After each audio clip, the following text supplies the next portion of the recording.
প্রতিদিন কোরআনের কিছু অংশ হিফজ করুন, যতটুকু হোক না কেন, এক আয়াত করে হোক। এভরিডে যদি আপনি এক আয়াত করে পড়ুন, তাহলে আপনি দেখবেন যে বছর শেষে আপনি সূরা বাকারা এবং আলে ইমরানের মতো বিশাল সূরা আপনার মুখস্থ হয়ে গেছে। অতএব প্রতিদিন একটি করে আয়াত পড়ুন, বারবার পড়ুন, হাঁটতে পড়ুন, যখন গাড়িতে থাকবেন তখন পড়ুন, অফিসে যখন একটু সময় পাবেন, আপনি যখন একটু বিশ্রাম নেবেন, ঘুমাতে যাবেন, ঘুমের থেকে উঠে বিভিন্ন সময় আপনি আপনার ফ্রি টাইমগুলোতে কোরআন মুখস্থ করুন।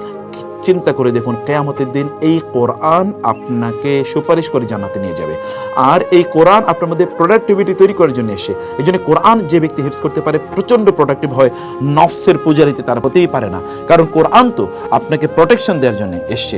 কোরআন আপনাকে এসেছে আপনাকে হেদায়েতের, ইন্না হাদাল কোরআন ইয়াহদি লিল্লাতি হিয়া আকওয়াম। কোরআন তো আপনাকে সবচেয়ে সর্বোত্তম পথ দেখানোর জন্য এসছে। কোরআনের সাথে লেগে থাকুন, কোরআন হিফজ করার চেষ্টা করুন ইনশাআল্লাহ। এবং প্রতিদিন টার্গেট করুন যে আপনি কতটুকু হিফজ করবেন, কমপক্ষে একটি করে আয়াত হিফজ করুন।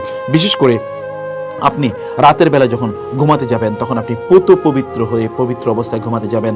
রাতের বেলা ঘুমাতে যাওয়ার আগে আপনার যে সুন্নাহ কাজগুলো আছে সেগুলো আপনি বেশি বেশি করুন। সেটি কি তা করবেন আপনি রাসূলুল্লাহ সাল্লাল্লাহু আলাইহি ওয়াসাল্লাম যেমনটি বলেছেন, কেউ যদি রাতে ঘুমাতে যাওয়ার আগে তিনি যে কোরআন তেলাওয়াত করেন, তাইলে তিনি লাম ইউকতাব মিনাল গাফিলিন, তাহলে সে গাফেলদের অন্তর্ভুক্ত হবে না। অতএব রাতে ঘুমানোর আগে পবিত্র হন, পবিত্র বিছানায় ঘুমাতে যান। তার আগে সম্ভব হলে 100 আয়াত অথবা কমপক্ষে 10টি আয়াত কোরআনের আয়াত মুখস্থ তেলাওয়াত করুন অথবা দেখে দেখে তেলাওয়াত করুন।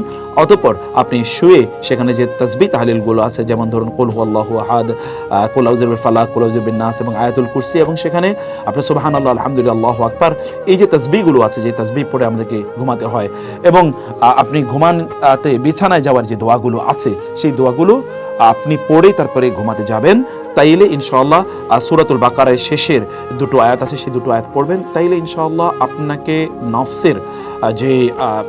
নফসের যে কুমন্ত্রণা আছে এগুলো থেকে ইনশাআল্লাহ এই কোরআনই আপনাকে প্রোটেকশন প্রদান করবে। আল্লাহ সুবহানাহু ওয়া তাআলা আপনাকে প্রোটেকশন প্রদান করবেন ইনশাআল্লাহ। সম্ভব হলে প্রতিদিন তাহাজ্জুদের সালাত আদায় করুন। রাসূলুল্লাহ সাল্লাল্লাহু আলাইহি ওয়াসাল্লাম বলেন, জিবরিল আমার কাছে এসেছে এবং বলেছে যে এই তাহাজ্জুদ হচ্ছে শারাফুল লিল মুমিন, মুমিনের জন্য এটি একটি মর্যাদা। এবং রাসূলুল্লাহ সাল্লাল্লাহু আলাইহি ওয়াসাল্লাম তিনি বলেছেন, তাহাজ্জুদের সালাত কোন একজন ব্যক্তি যদি আদায় করে, তাহলে পরবর্তী দিনগুলোতে তার কতটা কল্যাণ হবে আপনি কোরআনের দিকে তাকালে সেটি দেখতে পাবেন। আল্লাহ সুবহানাহু ওয়া তাআলা তার রাসূলের ব্যাপারে বলেছেন, ইন্না লাকা ফিন নাহারি সাবহান তাওয়িলা। দিনের বেলা আপনার অনেক কাজ আছে, সেজন্য রাতের বেলা কিছু সময় আপনি আল্লাহ সুবহানাহু ওয়া তাআলার সামনে দাঁড়িয়ে সালাত আদায় করুন। দিনের কাজগুলোকে আল্লাহ সুবহানাহু ওয়া তাআলা আপনার জন্য সহজ করে দেবেন। এবং নফসকে নিয়ন্ত্রণ করার জন্য এটি প্রচণ্ড গুরুত্বপূর্ণ।